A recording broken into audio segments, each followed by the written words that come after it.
மங்கோலிய புல்வெளி. அங்கு பிறந்தவர்களுக்குத்தான் அந்த இடத்தின் கடிமத்தன்மையை உணர முடியும். பசுமையாக விரிந்திருந்தாலும் உயிரை குடிக்கக்கூடிய சவால்களால் நிரம்பியது. கோடையில் சுடக்கூடிய வெப்பம், குளிர்காலத்தில் பனியின் பாய்ச்சல், எப்போதும் வீசும் கடுமையான காற்று, இவை அனைத்தும் அங்கு வாழும் மக்களை நிமிடமெல்லாம் சோதித்தது. அங்கே பசு, குதிரை, ஆடு, ஒட்டகம் போன்ற கால்நடைகளே மக்களின் வாழ்வாதாரம். அவர்கள் கூழ்போலி எனப்படும் சுற்று வடிவ கூடாரங்களில் வாழ்ந்தார்கள். ஒரே இடத்தில் நிலை கொண்ட வாழ்க்கை இல்லாமல் பசுமையை தேடி அவர்கள் இடமாறினார்கள். வாழ்வின் அடிப்படை விதி ஒன்றுதான்: உயிர் வாழ வேண்டுமென்றால் எப்போதும் போர் செய்ய வேண்டும், எப்போதும் முயற்சி செய்ய வேண்டும்.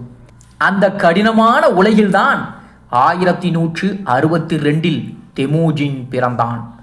பிறந்த உடனேயே கையில் இரத்த கட்டி இருந்ததாக கூறப்படுகிறது.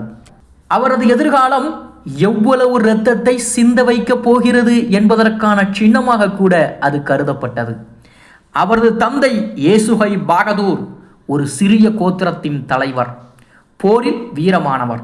ஆனால் பெரிய பேரரசை ஆளும் சக்தியோ அவருக்கு கிடையாது. அரசியல் சதிகள் என்பது எப்போதும் மங்கோலிய புல்வெளியில் வழக்கமாகவே இருந்தன.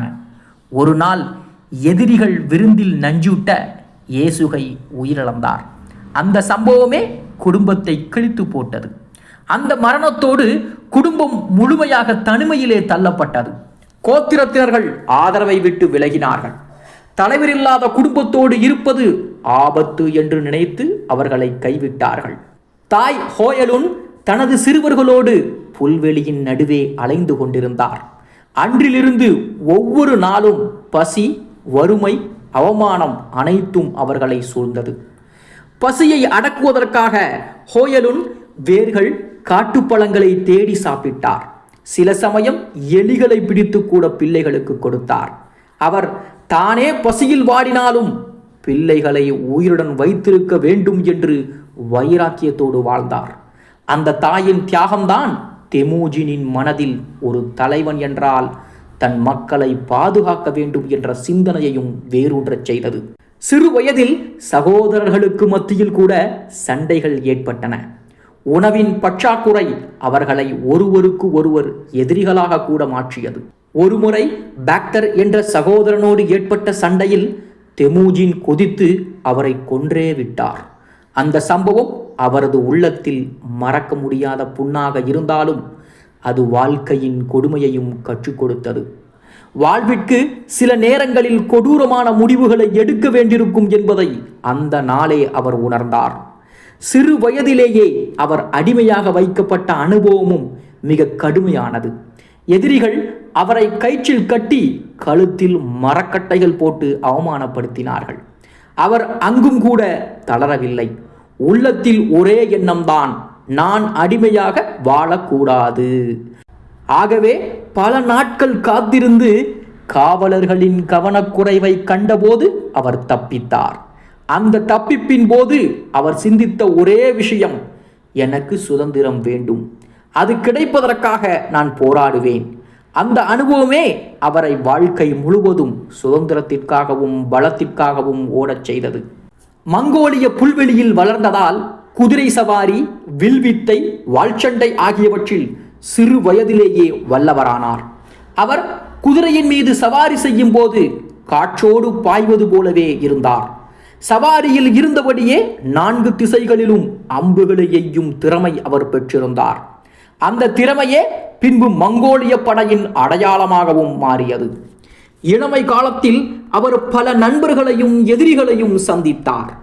ஜமுகா என்கிற நண்பர் பின்பு அவருடைய மிகப்பெரிய எதிரியாகவும் மாறியவர். ஆனால் சிறு வயதில் அவர்கள் சேர்ந்து வேட்டையாடினார்கள். குதிரை ஓட்டத்தில் போட்டி போட்டார்கள். அந்த நட்புதான் பின்பு பெரிய வரலாற்றின் துவக்கமாகவும் அமைந்தது. இந்த காலம் முழுவதும் அவரது தாயார் ஹோயலுன் அவருக்கு கற்றுக் கொடுத்த மிகப்பெரிய பாடம் நம்பிக்கை என்பதே. காற்று எவ்வளவு பலமாக அடித்தாலும் புல் மீண்டும் எழும், அதுபோல நீயும் விழுந்தாலும் மீண்டும் எழ வேண்டும் என்று அவர் சொன்ன வார்த்தைகள் தெமூஜினின் உள்ளத்தில் என்றும் எரிந்து கொண்டிருந்தன. ஆக தெமூஜின் தனது சிறுவயது சோதனைகளை தாண்டிய போது அவர் இன்னும் ஒரு சிறிய கோத்திர தலைவனின் மகனாகத்தான் இருந்து வந்தார். பசி, வறுமை, அவமானம் இவை அனைத்தையும் கடந்து வந்தாலும் புல்வெளியில் வாழ்வதற்கான பெரிய சக்தி இன்னும் அவரிடத்தில் இல்லை. ஆனால் அவரது மனதில் மட்டும் ஒரு தீர்மானம் எரிந்து கொண்டிருந்தது. நான் ஒரு நாள் மங்கோலிய புல்வெளியை ஒன்றிணைப்பேன். நம்மை அடிமைப்படுத்த நினைப்பவர்கள் யாராக இருந்தாலும் அவர்களை நாம் வெல்வோம். அந்த எண்ணம் தான் அவரை இளைஞனாக மாறிய போது புதிய பாதைக்கு அழைத்துச் சென்றது. புல்வெளியின் அரசியல் சூழ்நிலை என்பது மிகவும் சிதறலாகவே இருந்தது. ஒவ்வொரு கோத்திரமும் தனித்தனி தலைவர்களோடு இருந்தார்கள். பலவீனமானவர்கள் பலமுள்ளவர்களிடம் அடிமைப்படுத்தப்பட்டார்கள். இடையிடையே நிலம், குதிரைகள், மாடுகள், பெண்கள் ஆகியவற்றிற்காக போர்களும் வெடித்தன. அந்த சூழலில் தெமூஜின் தனது தைரியம், திறமை, புத்திசாலித்தனம் ஆகியவற்றால் சிறிய அளவில் கவனம் பெற துவங்கினான். அவரது சிறுவயது நண்பர் ஜமுகா முதலில் அவரது முக்கிய துணைவராக இருந்தார். இருவரும் சேர்ந்து சிறிய போர்களில் வெற்றி பெற்றார்கள். இந்த வெற்றிகள் அவர்களின் பெயரை புல்வெளி முழுவதும் பரப்பியது.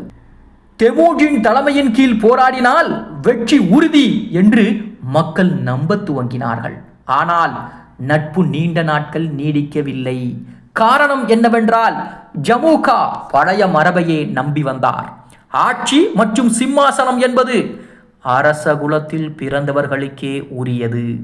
ஆனால் தெமூஜின் தனது வாழ்க்கையில் அனுபவித்த பசி, வறுமை, சோதனை ஆகியவற்றால் ஒரு நம்பிக்கையை வளர்த்திருந்தார். வலிமையும் திறமையும் உள்ளவரே தலைவராக வேண்டும். ஆக இந்த கருத்து வேறுபாடுதான் பின்பு அவர்களை எதிரிகளாகவும் மாற்றியது. ஜமுகா முதலில் தனது படையினரோடு தெமூஜினுக்கு எதிராக போரிட்டார். அந்த சண்டையில் தெமூஜின் பெரும் இழப்புகளையும் சந்தித்தார். அவரது ஆதரவாளர்கள் பலரும் பிடிக்கப்பட்டு கொல்லப்பட்டார்கள். அந்த தோல்வி அவரை உடைக்கவில்லை. மாறாக நான் இன்னும் வலிமையடைய வேண்டும் என்ற உண்மையை அவர் தெளிவாக உணர்ந்தார். அதற்கு பிறகு அவர் தந்திரமாக பல்வேறு யுக்திகளை கையாண்டார். ஒவ்வொரு கோத்திரத்தினரையும் தனித்தனியாக சந்தித்து அவர்களோடு பேசி நம்பிக்கையை ஏற்படுத்தினார். நான் உங்களை அடிமைப்படுத்த வரவில்லை, நாமெல்லாம் ஒன்றிணைந்தால் நம்மை யாரும் தோற்கடிக்க முடியாது என்று கூறினார். அவரது பேச்சுத்திறன், சிரத்தை, தைரியம் ஆகியவற்றால் பல சிறிய கோத்திரங்கள் அவருடைய பக்கம் திரும்ப ஆரம்பித்தார்கள். தெமூஜின் தனது படையில் ஒழுக்கத்தை கொண்டு வந்தார். ஒவ்வொரு வீரனுக்கும் தெளிவான கட்டுப்பாடு இருந்தது. போரில் பின்வாங்கினால் மரணம், துரோகம் செய்தால் மரணம். ஆனால் வீரர்கள் பெற்ற வெற்றியின் பலன்களை அனைவருக்கும் சமமாக பகிர்ந்தார். இந்த நடைமுறையால் அவர் மீது மக்களின் மரியாதையும் அதிகரித்தது. படிப்படியாக அவர் தனது படையினரை கட்டி எழுப்பினார். சிறிய போர்களில் தொடர்ந்து வெற்றி பெற்றார். குதிரையின் வேகம், அம்பின் துல்லியம், போலியான பின்வாங்குதல் போன்ற யுக்திகள் அவரின் அடையாளமாக மாறியது. இந்த யுக்திகளால் போர்க்களத்திலே எதிரிகள் திடீரென குழப்பமடைந்து சிதறினார்கள். அந்த வெற்றிகள் அனைத்தும் அவரின் பெயரை இன்னும் பரப்பியது. இவ்வாறு பல ஆண்டுகளுக்கு பிறகு கிபி 1206 நடந்த பெரிய கூட்டத்தில் பல கோத்திர தலைவர்கள் ஒன்று கூடிய போது அவர்கள் ஒருமனதாக தெமூஜினை செங்கிஸ் கான் என்று அறிவித்தார்கள். அந்த சபை வெறும் பட்டமளிக்கும் நிகழ்ச்சி அல்ல, அது மங்கோலிய வரலாற்றின் புதிய யுகத்தின் துவக்கம். மங்கோலிய புல்வெளியில் சிதறிப்போன கோத்திரங்கள் ஒரே கொடியின் கீழ் ஒன்று கூடியன. அந்த தருணத்தில் செங்கிஸ்கான் கூறிய வார்த்தைகள் வரலாற்றில் நிற்கிறது. நாம் தனித்தனியாக இருந்தால் நம்மை யாரும் மதிக்க மாட்டார்கள், ஆனால் ஒன்றிணைந்தால் நம்மை யாரும் தோற்கடிக்க முடியாது. அந்த வார்த்தைகள் அங்கே இருந்த ஒவ்வொருவரின் உள்ளத்தையும் தீப்பற்றி எரிய வைத்தது. செங்கிஸ்கான் முதலில் செய்தது தனது பேரரசுக்கு அடிப்படையாக இருக்கும் சட்டங்களை உருவாக்குவதே. அவர் யாசா என்ற சட்டங்களை அறிவித்தார். அதில் போரில் பின்வாங்கினால் மரணம், துரோகம் செய்தால் மரணம், திருடினால் மரணம். அதே சமயம் வணிகர்களுக்கு பாதுகாப்பு, மத சுதந்திரம், குடும்பங்களுக்கான ஒழுங்குகள் ஆகியவற்றையும் அவர் கொண்டு வந்தார். இந்த கட்டுப்பாடுகள் அவரது பேரரசை ஒழுங்காக வைத்தது. இதற்கு பிறகு அவரது பார்வை மங்கோலிய புல்வெளியையும் தாண்டி சென்றது. கிழக்கில் சீனாவின் ஜின் வம்சம் பெரிய நகரங்கள், செல்வம், வலிமை ஆகியவற்றை கொண்ட பேரரசு. 1211 அவர் தனது படையோடு சீன எல்லையை தாண்டினார். மங்கோலியர்கள் குதிரையின் வேகத்திலும் வில் அம்பின் துல்லியத்திலும் உலகில் யாருக்கும் ஒப்பில்லாதவர்கள். அவர்கள் திடீரென வந்து தாக்கி பின்பு பின்வாங்கி மீண்டும் தாக்குவார்கள். அந்த யுக்தியை எதிர்கொள்ள சீன படையால் கூட முடியவில்லை. சில ஆண்டுகளில் ஜின் வம்சத்தின் பல நகரங்கள் விழுந்தன. பீஜிங் அருகே இருக்கக்கூடிய நகரங்களை கூட மங்கோலியர்கள் சூறையாடினார்கள். அந்த போர்களின் போது மங்கோலியர்களின் கொடுமை உலகையே அதிர வைத்தது. நகரம் ஒன்று தன்னை எதிர்த்தால் மக்கள் ஆயிரக்கணக்கில் கொல்லப்படுவார்கள், வீடுகள் எரிக்கப்படும். ஆனால் இந்த கொடுமை வெறும் வன்முறை அல்ல, அது உளவியல் தந்திரம். செங்கிஸ்கானுக்கு எதிராக நின்றால் அழிவு உறுதி என்ற பயம் பரவியது. பல நகரங்கள் போரிடாமல் சரணடைந்தார்கள். சீனாவை தாக்கிய பிறகு அவர் தனது பார்வையை மேற்கே திருப்பினார். மத்திய ஆசியாவில் குவாரசம் என்ற பேரரசு வலிமையாக இருந்து வந்தது. ஆரம்பத்தில் செங்கிஸ்கான் அவர்களோடு வணிக தொடர்பு கொள்ள முயன்றார், தூதர்களையும் அனுப்பி வைத்தார். ஆனால் குவாரசம் பேரரசர் அந்த தூதர்களை கொன்றுவிட்டார். அது செங்கிஸ்கானின் கோபத்தை எரிமலை போல வெடிக்கச் செய்தது. என்னை அவமதித்தவர்களை வாழவிட மாட்டேன் என்ற உறுதியோடு அவர் 1219 குவாரசம் பேரரசின் மீது படையெடுத்தார். அந்த போர் மங்கோலியர்களின் திறமையின் உச்சம். அவர்கள் பல திசைகளில் பிரிந்து ஒரே நேரத்தில் தாக்கினார்கள். குதிரைகளின் வேகம், போலியான பின்வாங்குதல், திடீர் தாக்குதல் ஆகியவற்றால் எதிரிகள் முற்றிலும் குழப்பமடைந்தார்கள். புகழ்பெற்ற புகாரா நகரமே வீழ்ந்துவிட்டது. செங்கிஸ்கான் அங்கு நுழைந்து, நான் கடவுள் அனுப்பிய தண்டனை, நீங்கள் பாவம் செய்ததால் நான் வந்துள்ளேன் என்றார். அந்த வார்த்தைகள் அவரது மனநிலையை காட்டியது. அதைப்போல சமர்கண்டும் அவருடைய தாக்குதலுக்கு இரையானது. மத்திய ஆசியாவின் செழிப்பான நகரங்கள் அனைத்தும் எரிக்கப்பட்டன. மக்கள் ஆயிரக்கணக்கில் கொல்லப்பட்டார்கள், சிலர் அடிமைகளாக்கப்பட்டார்கள். குவாரசம் பேரரசு சில ஆண்டுகளிலேயே முற்றிலும் சிதறிப்போனது. இதற்கு பின்பு மங்கோலியர்கள் மேற்கே சென்று ரஷ்யா, கிழக்கு ஐரோப்பா ஆகியவற்றையும் தாக்கினார்கள். 1223 கல்கா நதிக்கரையில் நடந்த போரில் ரஷ்ய இளவரசர்கள் மற்றும் கிப்சாக் குதிரை வீரர்கள் இணைந்திருந்தார்கள். ஆனால் மங்கோலியர்களின் போலியான பின்வாங்குதலை காட்டி எதிரிகளை விரட்டி வர வைத்து பின்பு திடீரென சுற்றி வளைத்தார்கள். சில மணி நேரங்களில் எதிரிகளில் முற்றிலும் அழிந்தார்கள். அந்த செய்தி ஐரோப்பா முழுவதும் பரவியது. இந்த வெற்றிகளுக்கு பின்னால் இருந்த முக்கிய காரணம் மங்கோலியர்களின் போர்த்தந்திரம். ஒவ்வொரு வீரனும் குதிரை சவாரியில் நிபுணர்கள். ஒருவரிடம் 2-3 குதிரைகள் இருக்கும். ஒரு குதிரை சோர்ந்து விட்டால் மற்றொன்றில் ஏறுவார்கள். இதனால் அவர்கள் இடைவிடாமல் பல நாட்கள் பயணிக்க முடிந்தது. அவர்களின் வில் அம்புகள் மிகவும் துல்லியமானவை. சவாரியில் இருந்தபடியே 4 திசைகளிலும் அம்புகளை எய்யக்கூடியவர்கள். மேலும் அவர்களின் உளவுத்துறை மிக வலிமையானது. வணிகர்களைப் போலவோ மதகுருக்களைப் போலவோ சென்று எதிரிகளின் பலவீனங்களை பதிவு செய்வார்கள். அந்த தகவல்களை பயன்படுத்தி செங்கிஸ்கான் திடீர் தாக்குதலை நடத்துவார். இதனால் எதிரிகள் எப்போதும் குழப்பத்திலேயே இருந்தார்கள். ஆக செங்கிஸ்கானின் படையெடுப்பு என்பது உலகையே அதிர வைத்தது. அவரது பேரரசு கிழக்கில் ஜப்பான் கடலிலிருந்து மேற்கில் காஸ்பியன் கடல் வரை பரவியது. உலக வரலாற்றில் இதுவரை யாரும் கற்பனை செய்யாத அளவுக்கு பெரிய பேரரசை அவர் உருவாக்கினார். ஆக சீனாவின் ஜின் வம்சத்தையும் மத்திய ஆசியாவின் குவாரசம் பேரரசையும் ரஷ்யா வரை பறந்த பிராந்தியங்களையும் வென்று முடித்திருந்த போது செங்கிஸ்கான் தனது வாழ்க்கையின் கடைசி ஆண்டுகளில் கூட சோர்வை ஏற்றுக்கொள்ளவில்லை. புல்வெளியில் பிறந்த அந்த சிறுவன் உலகின் மிகப்பெரிய பேரரசை உருவாக்கி இருந்தாலும் அவரது மனம் இது போதாது என்ற எண்ணத்திலேயே இருந்தது. அந்த காலத்தில் சீனாவின் மேற்கத்திய ஷியா, வெஸ்டர்ன் ஷியா எனப்படும் வம்சம் மங்கோலியர்களுக்கு முழுமையாக அடங்காமல் சற்றே சுதந்திரமாக இருந்தது. அந்த நிலைமையை அவர் சகித்துக் கொள்ளவில்லை. என் பேரரசில் யாரும் பாதியாக இருக்க முடியாது, முழுமையாக கீழ்ப்படிய வேண்டும் என்று உறுதியெடுத்தார்.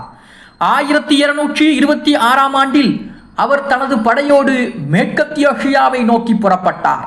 அப்போது அவர் வயது முதிர்ந்திருந்தாலும் குதிரையின் மேல் ஏறிய போது இன்னும் அந்த இளமை தீ அவருக்குள் எரிந்து கொண்டிருந்தது. நகரம் ஒன்றன் பின் ஒன்றாக விழத் துவங்கியது. மங்கோலியர்களின் முற்றுகை போர் உலகின் எந்த கோட்டையாலும் தாங்க முடியாதது.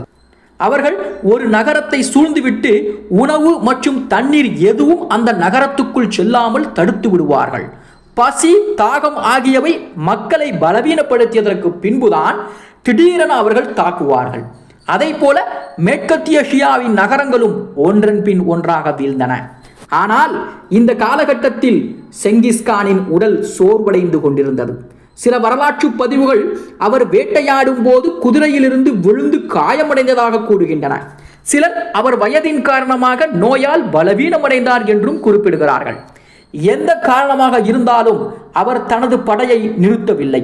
தன் மரணத்தை உணர்ந்த போதும் கூட போரை வெற்றி பெறும் வரை நான் நிறுத்த மாட்டேன் என்ற உறுதியோடு இருந்தார். 1227ஆம் ஆண்டில் மேற்கத்திய ஆசியா மீது நடத்தப்பட்ட யுத்தத்தின் நடுவே அவர் தனது கடைசி மூச்சையும் விட்டார். அவரது மரணச் செய்தி உடனடியாக வெளியில் சொல்லப்படவில்லை. காரணம், படையினர் உற்சாகம் இழக்கக்கூடாது என்பதற்காக. அவரின் உடலை ரகசியமாக வைத்துக்கொண்டு அவரது படைகள் போரில் வெற்றி பெற்று முடிக்கும் வரை அவரை உயிருடன் இருப்பது போல நடத்தினார்கள். ஆக செங்கிஸ்கானின் உடல் எங்கே அடக்கம் செய்யப்பட்டதென்று வரலாற்றில் இன்று வரை மர்மமாகவே இருந்து கொண்டிருக்கிறது. சிலர் அவரது பிறப்பிடமான மங்கோலிய புல்வெளியின் ஓரிடத்திலே ரகசியமாக அடக்கம் செய்யப்பட்டதாக கூறுகிறார்கள். சில கதைகள் அவரது உடலை எடுத்துச் சென்றவர்கள் அனைவரும் கொல்லப்பட்டதாகவும் அதன் பிறகு அந்த இடம் யாருக்கும் தெரியாமல் வைக்கப்பட்டதாகவும் கூட கூறுகிறார்கள். சிலர் அவரது கல்லறையை தேடி அகழ்ந்தாலும் கூட இதுவரை யாராலும் கண்டுபிடிக்க முடியவில்லை. அந்த ரகசியம் இன்று வரை மங்கோலிய வரலாற்றின் மிகப்பெரிய புதிர்களில் ஒன்றாகவே உள்ளது. ஆக அவரது மரணம் உலகத்தை அதிர்ச்சியில் ஆழ்த்தினாலும் அவர் உருவாக்கிய பேரரசு சிதறவில்லை. ஏனென்றால் அவர் தன் வாழ்நாளிலேயே வாரிசுகளை தயார் செய்து வைத்திருந்தார். அவரது 3வது மகன் வகதை கான் பேரரசின் வாரிசாக அறிவிக்கப்பட்டார். வகதை தனது தந்தையின் பாதையை தொடர்ந்து பேரரசை நிலைநிறுத்த ஆரம்பித்தார். அவரது தலைமையில் மங்கோலியர்கள் மேலும் மேற்கே சென்று ஐரோப்பாவையும் தாக்கினார்கள். பின்பு குப்லாய் கான் சீனாவை பிடித்து யுவான் வம்சத்தை கூட நிறுவினார். அவர் பீஜிங்கை தனது தலைநகரமாகவும் மாற்றினார். சீன வரலாற்றிலேயே வெளிநாட்டவரால் உருவாக்கப்பட்ட ஒரே வம்சம் யுவான் வம்சம். அதை போல ஹுலாகு கான் மேற்கே சென்று பாக்தாத்தையும் அழித்தார். 1258இல் நடந்த அந்த நிகழ்வு இஸ்லாமிய வரலாற்றிலேயே மிகப்பெரிய அதிர்ச்சியாக இருந்தது.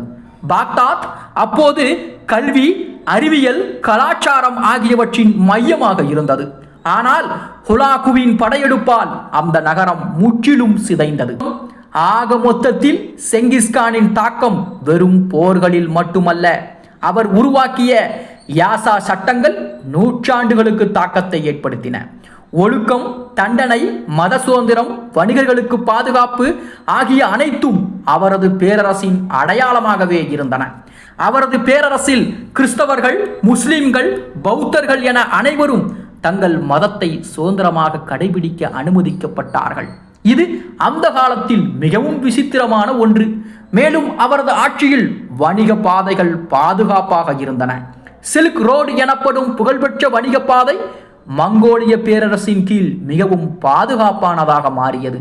வணிகர்கள் ஆயிரக்கணக்கான கிலோமீட்டர் பயணித்தாலும் யாரும் அவர்களை தொந்தரவு செய்யவில்லை. காரணம், வணிகரை தாக்குவது யாசா சட்டப்படி மரண தண்டனை. இதனால் கிழக்கு, மேற்கு ஆகிய நாடுகளுக்கு இடையே வணிகம் மிக வேகமாக வளர்ந்தது. அதை போல செங்கிஸ்கானின் போர்த்தந்திரங்கள் இன்றும் படைத்துறை பள்ளிகளில் கற்பிக்கப்படுகிறது. போலியான பின்வாங்குதல், குதிரைப்படையின் அதிவேக தாக்குதல், உளவியல் போர் இவை அனைத்தும் அவரது படைகளின் அடையாளமாக இருந்தன. எதிரிகளை வெல்ல வலிமை மட்டும் போதாது, அவர்கள் மனதில் பயம் விதிக்க வேண்டும் என்று அவர் நம்பினார். அந்த உளவியல் போர்தான் அவரை உலகின் மிகப்பெரிய வெற்றியாளனாக மாற்றியது. 1227 அவரது மரணம் நடந்தாலும் அவரது பெயர் உலக வரலாற்றில் அழியாத அடையாளமாகவே மாறியது. புல்வெளியில் பிறந்த ஒரு சிறுவன், பசி, வறுமை, அவமானம் ஆகியவற்றை எதிர்கொண்ட ஒருவன் உலகின் அரை பகுதியை வென்ற பேரரசனாக மறைந்தான். அவர் வாழ்ந்த வாழ்க்கை ஒரு சாதாரண மனிதன் தன்னம்பிக்கை, ஒழுக்கம், தைரியம் கொண்டு உலகை மாற்றிவிட முடியும் என்பதற்கான சான்று என்பதும் குறிப்பிடத்தக்கது.